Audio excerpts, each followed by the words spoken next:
Então, boa tarde. Temos aqui assim, tenho comigo os nossos três convidados para o painel de Multi-Cloud Automation and Operations, começando por dar as boas-vindas a eles e agradecer, enfim, a presença neste painel. O Manuel Domingos, que é Head of IT do Novo Banco, o Frederico Lopes, que é Diretor de Inovação e Sistemas de Informação das Águas do Norte, e por último, o Diogo Lopes, que é IT and Digital Transformation Director da Small e Compal. Creio que não me enganei em nenhum dos cargos e, portanto, vamos dar início. Enfim, o Diogo, a primeira pergunta eu vou dirigir ao Diogo e depois iremos tentando ter isto o mais informal possível, mas de qualquer das maneiras tentando seguir os três, dar a oportunidade aos três de comentarem cada um dos tópicos. A primeira pergunta que eu lhe endereço, Diogo, é: a pandemia, nós, pelos dados que temos vindo a recolher, a pandemia veio acelerar profundamente aquilo que é a adoção de iniciativas de transformação digital, e nomeadamente suportadas suportadas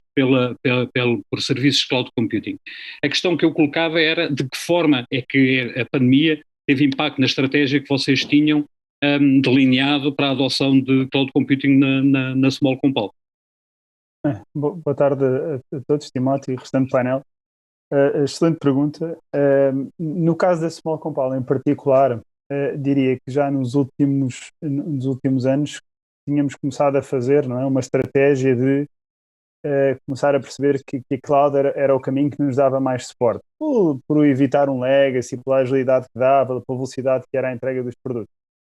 E numa matriz, numa empresa de matriz mais industrial, como a Small Compal,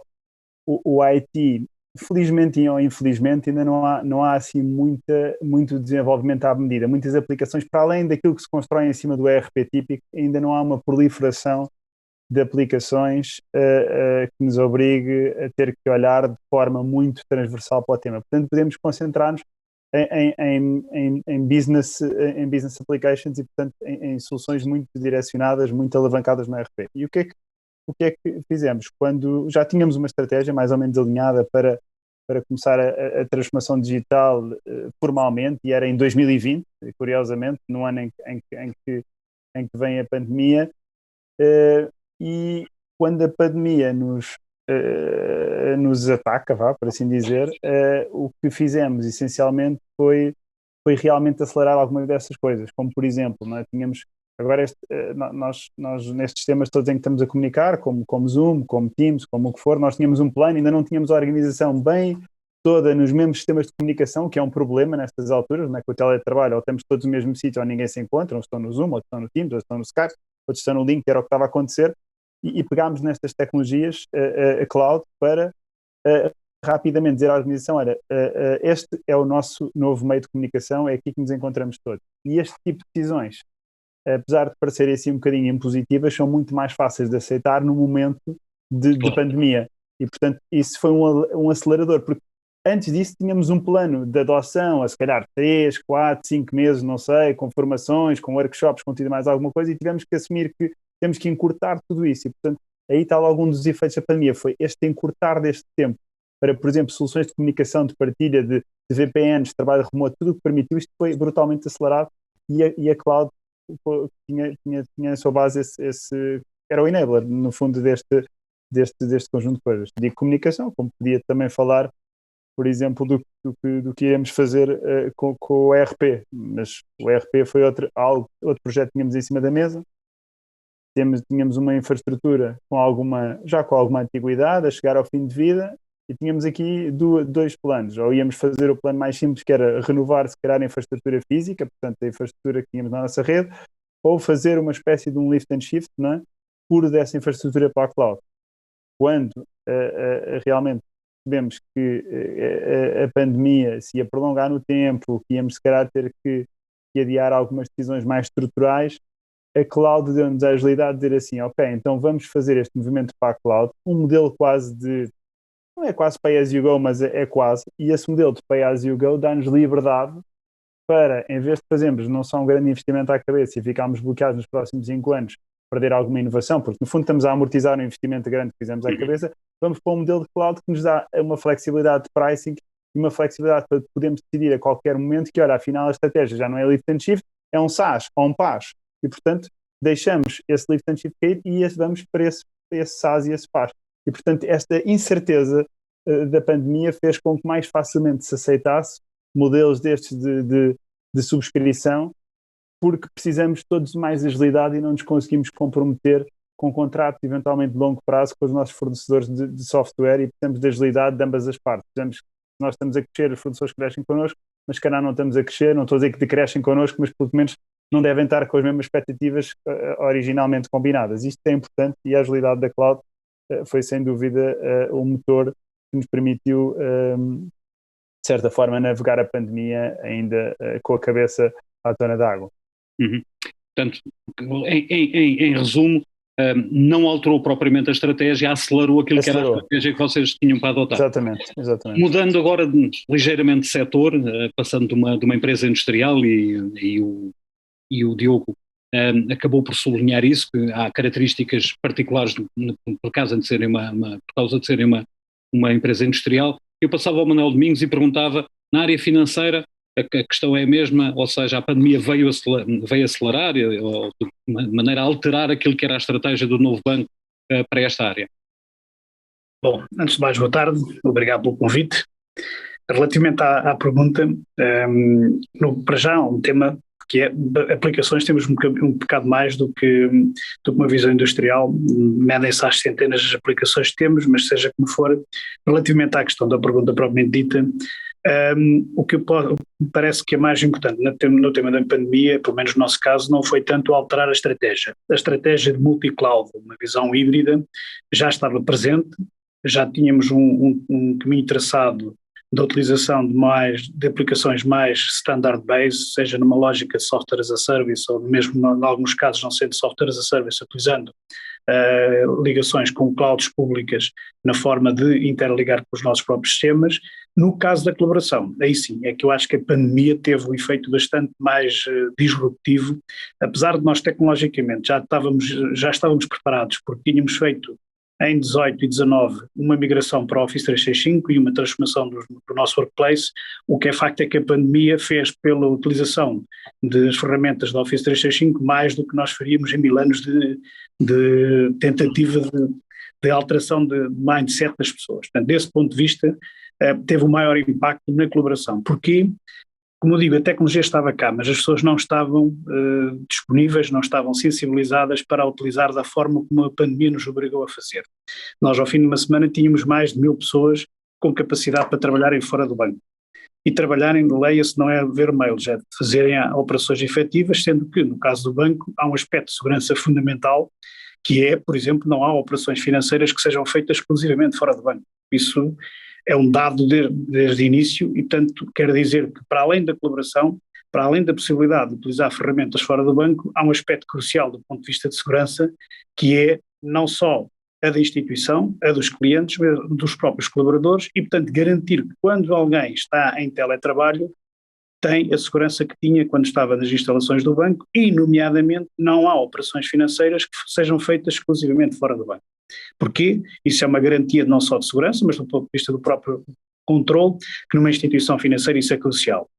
Há um ativo que nós nunca podemos pôr em causa, que é a confiança dos clientes e a integridade dos dados com que trabalhamos. Portanto, esse aspecto, no caso das instituições financeiras, é um fator fundamental em ter em conta. E do nosso lado, obviamente, levamos isso também em conta. Do ponto de vista da colaboração, seja como for, e para resumir, aí é que é o ponto que me parece que é mais importante nessa transformação, que não foi tecnológica, foi do ponto de vista de processos e do ponto de vista de pessoas. Se há 2 anos atrás alguém perguntasse a qualquer instituição financeira ou não se era possível ter 20% da sua força de trabalho em causa, ninguém acreditava. E nós hoje, genericamente, temos bastante mais do que isso. Há situações em que temos 80%, 90% de pessoas a trabalhar em casa e fazem-no como se estivessem no escritório. É igual? Não é igual. Alterações de processo têm que ser feitas e, portanto, eu diria que o maior desafio agora, mais uma vez, não é tecnológico. É do ponto de vista da organização, garantir que as pessoas têm métodos de trabalho adequados à utilização de teletrabalho, e não nos podemos esquecer que teletrabalho em casa, numa situação de pandemia, Nos casos em que há crianças pequenas, não é a mesma coisa de ter depois teletrabalho numa situação normal. E isso também vai requerer um modelo de atualização e de forma de trabalhar. E, mais uma vez, com maior impacto em pessoas e processos do que propriamente tecnologia. Ok, ficamos com a ideia e a chamada de atenção relativamente à segurança. O denominador comum aqui, de facto, é a colaboração. De facto, a colaboração foi, de facto, o ponto mais visível daquilo que foi a aceleração da utilização da cloud. Eu vou prosseguir com o Frederico e vou perguntar, nas Águas do Norte, como é que a pandemia acelerou ou não acelerou, alterou aquilo que era a vossa estratégia de cloud computing? Bem, boa tarde a todos. Obrigado. Queria também agradecer o convite que me foi endereçado. Portanto, é um prazer estar aqui a aprender e a partilhar a minha experiência. Portanto, as Águas do Norte, desde 2019, tinham traçado um plano de transformação digital. Nesse plano foi identificado claramente um roadmap digital com algumas atividades em que estava previsto já algum movimento para a cloud de alguns serviços e, portanto, logo a partir de 2019 nós iniciamos aqui uma jornada digital que, do meu ponto de vista, permitiu que em março do ano passado não sentíssemos praticamente os efeitos da pandemia do ponto de vista da forma como trabalhamos. E, portanto, foi uma transição muito natural, foi uma transição muito rápida.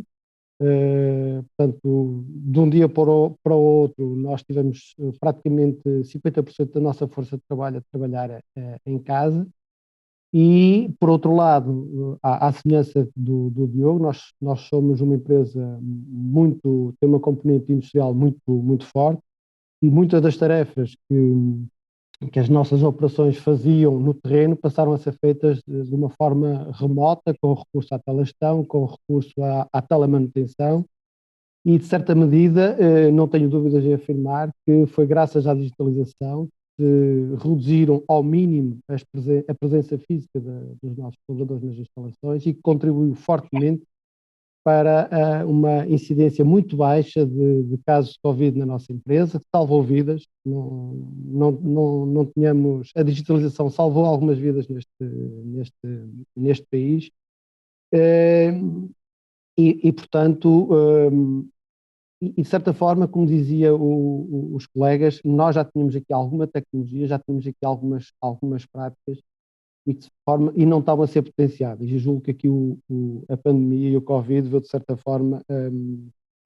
permitir extrair da tecnologia toda que tínhamos já instalada todo o seu potencial. Diria que o papel mais importante que o Covid teve na minha perspectiva foi, de certa forma, espantar alguns velhos do Restelo, aquelas pessoas que não acreditavam neste caminho, não acreditavam nesta nossa obsessão pelo digital e veio, de certa forma, carimbar ou certificar que o caminho que tínhamos traçado desde 2019 é o correto e que nos deixou bastante confortáveis relativamente às decisões que tínhamos já planeado para o futuro. O Covid alterou a nossa forma de trabalhar, alterou a nossa forma de aprender, alterou a nossa forma de socializar e de facto, a estratégia com recurso a alguns serviços cloud permitiu-nos tornar a nossa infraestrutura mais resiliente e mais bem preparada para esta pandemia. Não tenho qualquer dúvida, se nós não tivéssemos iniciado este caminho em 2019, no ano passado a nossa infraestrutura não teria conseguido aguentar toda a pressão a que foi sujeita e provavelmente teria colapsado e portanto isso não aconteceu graças ao recurso à cloud e portanto a água continua a correr nas nossas torneiras, a água chegou aos hospitais e portanto com a mesma qualidade, com menos custo e com menos perdas de água e mantendo o mesmo nível de excelência. Portanto, o que é curioso, e portanto houve aqui de facto um ganho de produtividade muito grande. Portanto, como eu disse, a adoção desta estratégia deixou-nos confiantes no caminho que tínhamos traçado e, portanto, veio de facto permitir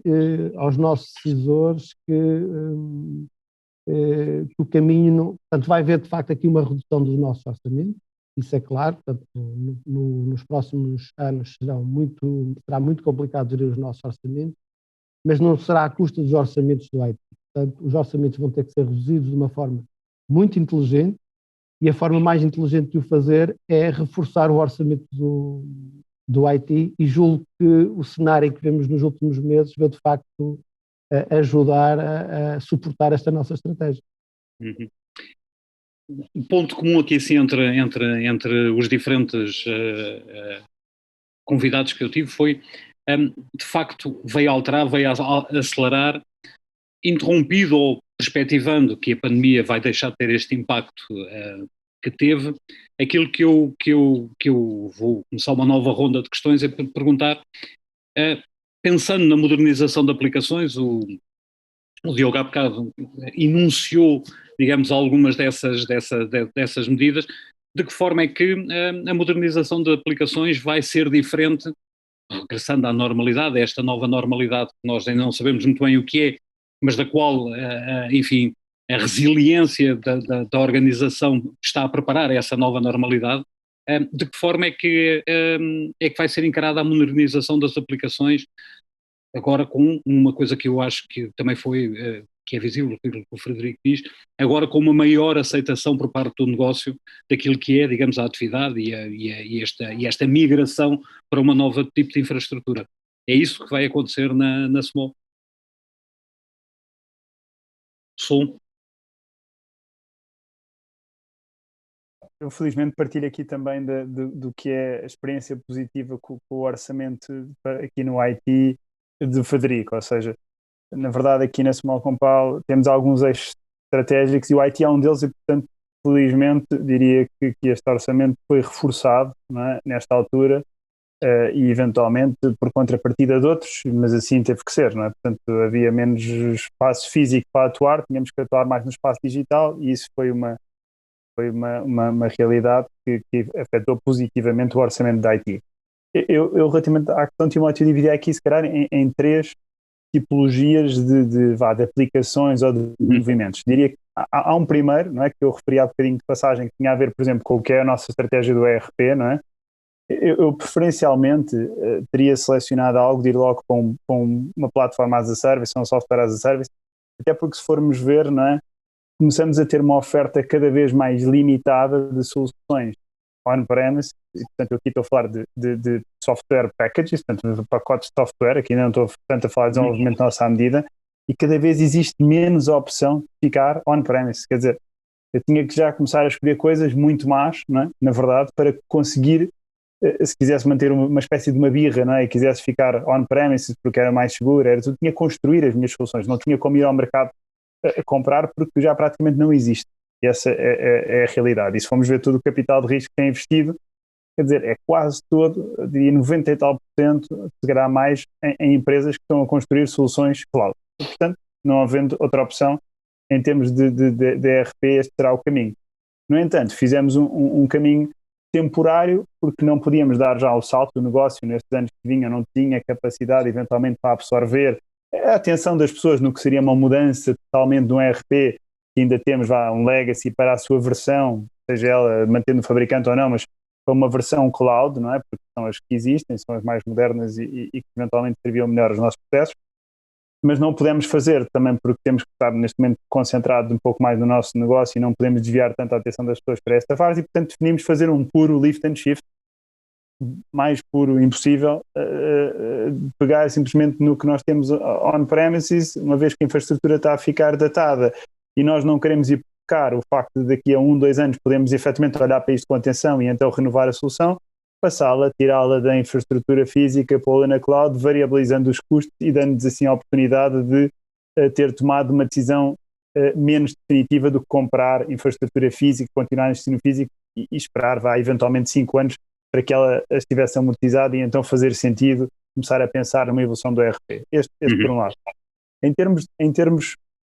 de, por exemplo, o que seria o mais, se calhar, típico do que temos aqui a falar, mais desenvolvimento próprio de aplicacional, onde é que o íamos fazer, se íamos para a cloud, se não íamos.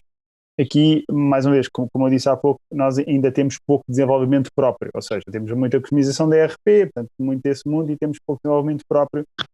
aplicacional. Pequenas coisas, mas nada assim ou altamente crítico para a organização. Ainda assim, queremos começar a construir essas competências e achamos naturalmente que no futuro todas as empresas vão ter que ser um bocadinho software companies, não é? Quer dizer, diz muito disso por aí, mas a vantagem competitiva, além dos produtos, terá que ser a forma, o software que eu construí, como me diferencio dos meus clientes pela entrega de soluções, serviços, produtos que faço via o software que eu próprio fiz, e então aí mantenho a minha vantagem competitiva. Não há de ser só certamente a comprar pacotes de software e a dizer que o meu produto é melhor do que o dos outros pelas suas características técnicas. Tem que ser também na forma como eu entrego, na forma como relaciono com os clientes, na forma como o digital potencia a minha organização. E, portanto, para trabalharmos esta componente, o que estamos a pensar naturalmente, e porque lá está o IT nestas empresas, pelo menos em Portugal, das que eu conheço e onde já trabalhei, de matriz mais industrial, ainda é uma área que não tem a dimensão de um banco, não é? De todo, não tem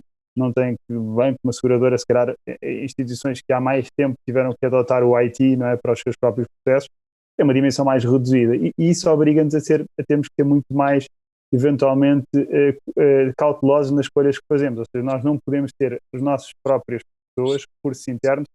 em múltiplas tecnologias, portanto temos que escolher algo que sirva 90 e tal % das necessidades, e aí temos muito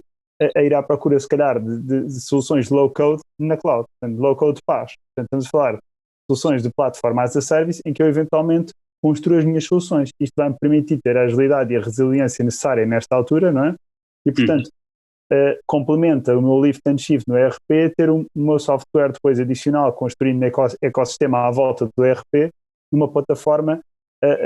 PaaS, que me permita desenvolver o meu software e que até me permita, de certa forma, ir ganhar alguns developers, citizen developers noutras partes da companhia, aumentando assim a capacidade do meu IT, mas deste tipo de soluções, de certa forma, governados centralmente, nós temos mais confiança em deixar nascer um shadow IT controlado de forma positiva, de certa forma até aumentando o que é o departamento de IT, ainda aqui um bocadinho. Às vezes parece uma perda de controle, mas é uma perda de controle propositada. A alternativa seria nascer os mesmos Excels e Accesses e as coisas que eventualmente pessoas que estão a ser mais entusiastas de IT nas áreas não IT constroem. E, portanto, deixarmos estas soluções cloud e a forma como são governadas e centralizadas fazerem este caminho mais de descentralização do IT, que acho que é algo importante e que vamos precisar cada vez mais fazer, porque lá está, os recursos tecnológicos não vão chegar para todos, não formamos pessoas de tecnologia suficiente e, portanto, o upskill e o reskill vai ter que estar muito na ordem do dia, e estas plataformas ajudam bastante a isso. Um terceiro pilar será tudo o que não é ERP, nem que são desenvolvimento à medida, que são as outras soluções de negócio, mas aí também, como já tinha referido, a oferta quase existente é SaaS, portanto nem é uma escolha se eu fico na cloud, se fico on-prem, se fico na cloud. Tenho que ficar na cloud quando escolho um pacote de software, dificilmente o tenho, a não ser que seja uma coisa muito industrial, muito específica, muito perto das máquinas fabris, não tenho outra opção senão não ir para a cloud. E portanto há de ser este equilíbrio entre, se calhar, mais o que ficará, diria eu, mais perto dos nossos data centers, será mais soluções edge, muito mais perto da fábrica, não é? Muito mais ali no mesmo pequenos data centers junto às máquinas fabris. Tudo o resto, tendencialmente, do que são ERPs, soluções de negócio, aplicações de aumento à medida, não vejo assim um racional forte para que elas continuem nos nossos data centers. Não vejo esse do que tenho visto e do que tenho sentido. À volta e no mercado também não entendia como possível fazer isso, ou como prudente até fazer esse tipo de movimento. Portanto, sem sombra de dúvida, o caminho é em serviços cloud, definitivamente. Eu passava para o Manuel. A realidade do banco é bastante mais complexa, o número de aplicações que um banco tem, legacy, então, é brutal. Como é que é olhar após este sucesso, regressar à normalidade, vai ter impacto na modernização das aplicações, vai acelerar essa modernização, ou o ritmo vai se manter com aquele que estava traçado anteriormente? Bom, primeiro, alguns comentários só de contexto. Além do volume de aplicações, há um aspecto que não nos podemos esquecer, que é o efeito regulamentar. Os bancos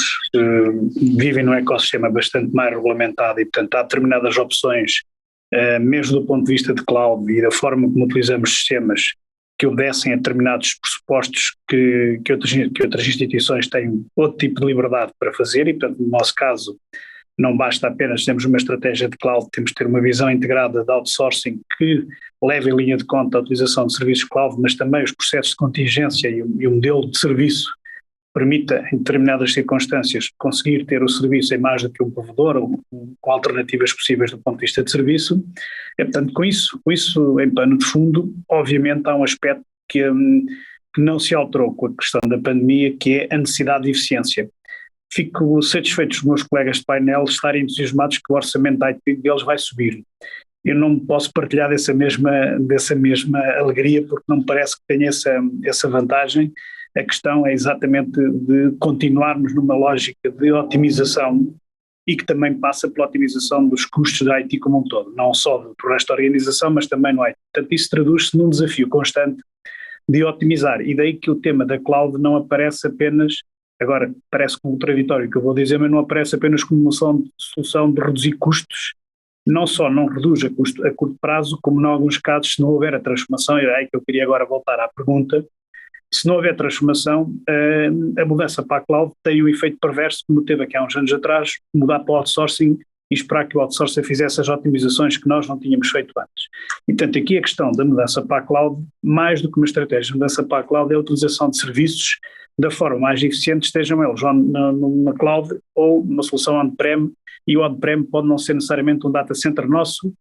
pode ser um data center de um parceiro com quem trabalhamos. Portanto, ter um data center da organização, aí parece-me que cada vez isso será menos execuível, porque não temos dimensão que o justifique. No entanto, a solução pode ser diferente, temos uma lógica de on-prem ou na cloud, mais até do que de quem é o data center, é a forma como as aplicações são operadas, os processos de automatização, monitorização, e há um aspecto fundamental que foi tocado aqui ao de leve, que é aí que eu também queria dar nota, que é os skills das pessoas disponíveis em Portugal. Em alguns casos, nós também temos que ir para a cloud, não só porque as aplicações não estão disponíveis de outra forma, mas porque em tecnologias mais leading edge, queiramos chamar, como por exemplo nas áreas de Big Data, Artificial Intelligence ou a componente de microserviços, temos muita dificuldade em encontrar recursos em Portugal. Não é que eles não se formem, mas não se formem em quantidade suficiente e felizmente o país com uma visão de proximidade para o resto do mundo, em particular na Europa, e aí sim a pandemia veio criar-nos um problema adicional, que é Portugal é um nearshore com capacidade de atuação na Europa, o que vai ainda produzir um maior impacto de capacidade e de skills disponíveis para as empresas que operam em Portugal. Porquê? Porque o que veio transformar foi que a divisão de teletrabalho é possível não só dentro do mesmo país, mas dentro do espaço europeu. E o que está a começar a acontecer com cada vez maior frequência é termos pessoas a trabalharem em Portugal, a viverem em Portugal, mas a trabalharem noutra geografia diferente, em particular na Europa, onde partilhamos o mesmo contexto, valores, princípios e organização. E daí que a visão de mudança para a cloud, mais do que uma estratégia de mudança para a cloud, é como é que nós organizamos o IT à volta das possibilidades que temos, como um todo, levando em linha de conta a necessidade do reskilling que é preciso ter, a capacidade disponível em cada momento e depois também a transformação do legacy que existe, conforme há pouco o Timóteo dirige bem. Nós temos um legacy com uma dimensão razoável, temos muitos desenvolvimentos on-prem, feitos in-house, peço desculpa, que obviamente não se mudam para a cloud de um dia para o outro, nem se otimizam. Portanto, mais do que mudar para a cloud, há uma necessidade de otimização constante das aplicações e, portanto, a visão do lift and shift, podemos vê-la, em alguns casos, com uma visão tática, mas de curto alcance, porque a transformação aplicacional é fundamental para conseguirmos tirar partido da cloud, mas não só na parte aplicacional, na componente de processo e transformação da forma como trabalhamos, isso é crucial. Por exemplo, nós temos o nosso pipeline DevOps montado já numa cloud pública, mas se estamos a aplicar DevOps para todos os desenvolvimentos que fazemos, não conseguimos fazer isso é um caminho, estamos melhor este ano do que estávamos no ano passado, mas toda a transformação obriga a que os próprios ambientes de desenvolvimento e a forma como os nossos developers trabalham obriga a que o funcionamento dos ambientes seja feito diferente, porque senão do ponto de vista financeiro nós temos um custo acrescido em ir para a cloud por comparação com o on-prem. E daí que a visão, para agora resumindo este parêntese grande, é que continuamos num mercado altamente regulamentar, não somos obrigados a não ir para a cloud, ou não somos limitados, ou não nos impedem de ir para a cloud, mas temos determinados pressupostos que temos que cumprir nessa movimentação. Mas mais do que ir para a cloud, temos uma necessidade enorme de eficiência, de redução de custo, e sermos capazes, eu bem sei que é uma palavra, é uma frase comum, mas que temos que fazer cada vez mais com menos. E o processo de digitalização e transformação digital temos que o fazer e compaginar com uma visão também constante de custos controlados, e o banco tem que ter um cost to income com determinados objetivos e não se compadece em melhorarmos daqui a 5 anos, não, também temos que o fazer no dia a dia em cada ano em que estamos a trabalhar. Portanto, uma dimensão importante aqui que temos, e que foi sublinhada já pelas duas apresentações, é que, ou pelas duas conversas, é que o cloud também pode servir para ajudar, digamos, as próprias organizações a serem mais eficientes, não propriamente a reduzir só custos, mas a serem mais eficientes na medida em que é possível escolher e selecionar aquilo que é mais adequado em cada momento portanto, mais eficiente em cada um dos momentos. Eu iria concluir com esta segunda ronda com o Frederico, do ponto de vista da estratégia de modernização de aplicações das Águas do Norte. Esta nova normalidade vai introduzir o quê? Não, nós aqui temos atuado em diferentes frentes. Nós temos uma componente industrial muito forte, nós temos mais de 100 fábricas de água, estações de água, ou estações de resíduo, de água residual, perdão, e portanto o nosso foco tem sido de facto consolidar aqui uma série de software legacy, e portanto há aqui um trabalho de consolidação e fundamentalmente, como falou o Tiago e o Diogo, e bem, não há grande oferta no mercado ainda neste momento em cloud. Nós fizemos aqui algumas abordagens com alguns parceiros que acabaram por não correr muito bem, porque há aqui uma necessidade de operar e, portanto, há aqui algum risco associado na operação de algumas infraestruturas críticas que nós temos, e portanto tem que ser feita aqui uma avaliação de risco muito, muito cuidado, e portanto este movimento tem que ser feito de uma forma muito, muito bem ponderada, mas portanto aqui a estratégia tem sido a consolidação. Depois temos feito também aqui alguns movimentos shift and list, e portanto basicamente espelhar aqui algumas aplicações que nós tínhamos on-prem, alguma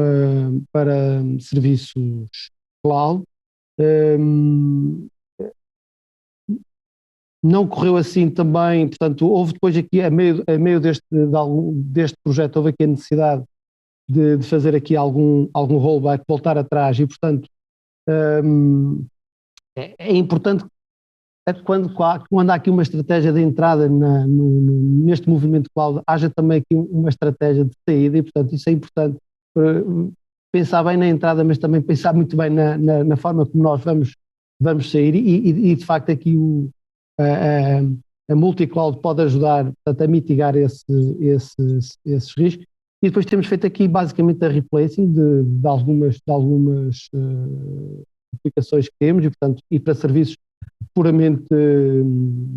que consomem puramente software, serviços SaaS, e portanto basicamente são estes 3 movimentos que nós temos dentro da nossa organização. Agora, em todos eles há uma coisa que eu considero muito importante e que não foi aqui falado, que é a questão da interoperabilidade. Portanto, há aqui um pressuposto, mas independentemente